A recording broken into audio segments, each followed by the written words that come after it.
بسم اللہ الرحمن الرحیم۔ السلام علیکم۔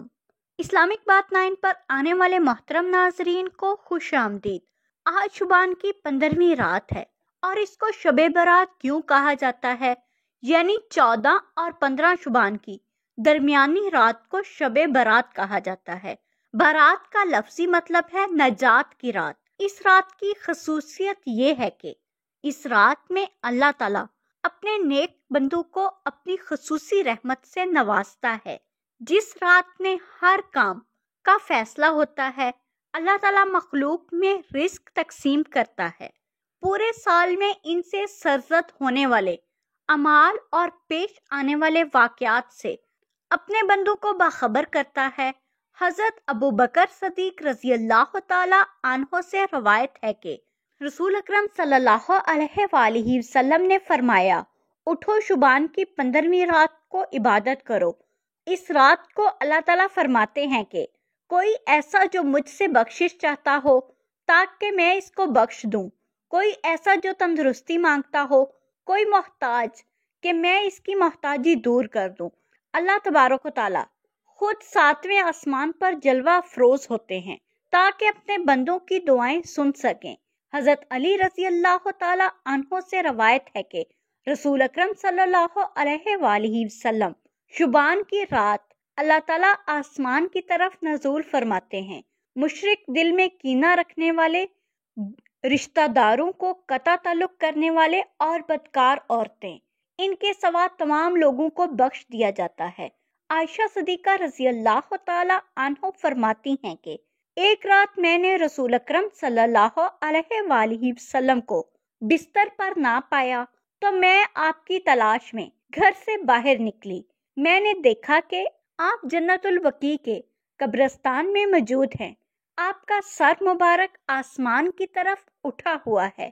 حضور اکرم صلی اللہ علیہ وآلہ وسلم نے مجھے دیکھ کر فرمایا، کیا تمہیں اس بات کا اندیشہ ہے کہ اللہ اور اس کے رسول تمہاری حق تلفی کریں گے؟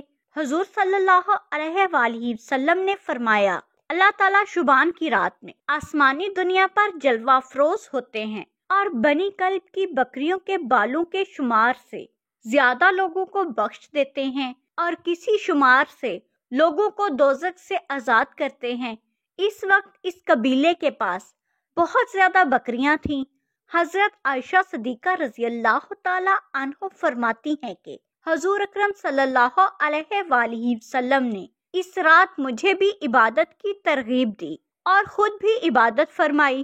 آپ نے نماز پڑھی اور سورہ کوثر کی ایک چھوٹی سی سورت پڑھی، پھر آدھی رات تک آپ سجدے میں رہے، پھر کھڑے ہو کر دوسری رکعت پڑھی اور پھر اسی طرح آپ نے قرات فرمائی اور اسی طرح پھر آپ نے سورت کوثر کی قرات فرمائی، سجدے میں چلے گئے اور یہ سجدہ صبح فجر تک رہا۔ مجھے اندیشہ ہو گیا کہ اللہ تعالیٰ نے اپنے رسول کی روح مبارک قبض کر لی، اور پھر جب بہت زیادہ انتظار کرنے کے بعد میں آپ کے قریب گئی اور میں نے حضور کے تلووں کو چھوا تو حضور صلی اللہ علیہ وآلہ وسلم نے حرکت فرمائی۔ اس وقت میں نے خود آپ صلی اللہ علیہ وآلہ وسلم کو سجدے کی حالت میں یہ الفاظ ادا کرتے سنا، جن کا ترجمہ کچھ یوں ہے: الہی میں تیرے عذاب، تیرے قہر سے تیری پناہ میں آتا ہوں، تجھی سے پناہ چاہتا ہوں، تیری ذات بزرگ اور برتر ہے، میں تیری شایان شان ثنا بیان تو نہیں کر سکتا اور کوئی نہیں کر سکتا۔ حضرت صدیقہ رضی اللہ تعالی عنہا فرماتی ہیں کہ صبح میں نے دریافت کیا کہ میں نے آپ صلی اللہ علیہ وآلہ وسلم کو پہلے کبھی یہ کلمات کہتے ہوئے نہیں سنا۔ آپ نے دریافت فرمایا، کیا تم نے یہ یاد کر لیے ہیں؟ آپ نے فرمایا، مجھے یاد ہو گئے ہیں۔ تو حضور اکرم صلی اللہ علیہ وآلہ وسلم نے فرمایا، یہ خود بھی یاد کر لو اور دوسروں کو بھی سکھا دو۔ غرض یہ کہ شب برات کی رات انتہائی عبادت اور انکساری کی رات ہے، جس میں ہمیں اللہ تعالیٰ کی عبادت اور بخشش مانگنے کا حکم دیا گیا ہے۔ نبی اکرم صلی اللہ علیہ وآلہ وسلم نے خود فرمایا ہے کہ جب وہ خود اس رات میں اللہ تعالیٰ کی بخشش مانگ رہے ہیں تو ہم لوگ بخشش ہی کے طلبگار ہیں۔ جانے انجانے میں ہم سے کتنے گناہ سرزد ہو جاتے ہیں۔ ویسے تو اللہ تعالیٰ فرماتے ہیں جب تم مجھ سے سچے دل سے معافی مانگو گے تو میں تمہیں بخش دوں گا، مگر شب برات کی راحت ہم سب کے لیے اللہ تعالیٰ کا ایک تحفہ ہے۔ خوش نصیب ہوتے ہیں وہ لوگ جن کو اللہ تعالیٰ اس رات میں عبادت کی سعادت نصیب فرماتے ہیں۔ میرے عزیز ناظرین، جتنا ممکن ہو سکے اس رات میں قیام کیجیے، عبادت کیجیے اور اپنے گناہوں کی معافی مانگیے۔ اس رات اللہ تعالیٰ ملک الموت کے ذریعے ایک کام لگاتا ہے کہ جن لوگوں کی روحیں جس سال قبض ہونی ہے ان کے ناموں کی لسٹ تیار کر لو۔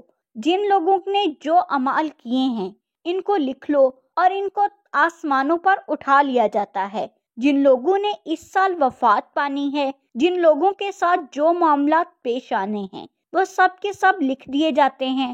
دوستو، ہم دنیا کی رنگینیوں میں اتنا مست ہو گئے ہیں کہ ہم اپنے رب کو بھول ہی بیٹھے ہیں، لیکن ہمیں معلوم ہی نہیں، کیا پتہ اس سال ہمارا نام بھی ان لوگوں میں لکھ دیا گیا ہو جن کی موت اس سال ہونی ہے، کیونکہ زندگی اور موت کا کوئی پتہ نہیں۔ لہٰذا ہمیں اپنے گناہوں کی معافی مانگنی چاہیے، اللہ پاک سے گڑ گڑا کر اپنے گناہوں کی توبہ کریں، اور ہمیں چاہیے کہ اس رات جتنی ممکن ہو سکے عبادت کریں، اپنے گناہوں کی معافی طلب کریں، اللہ پاک کی طرف رجوع کریں۔ اللہ پاک ہم سب کو سمجھنے اور نیک اعمال کرنے کی توفیق عطا فرمائے، آمین یا رب العالمین۔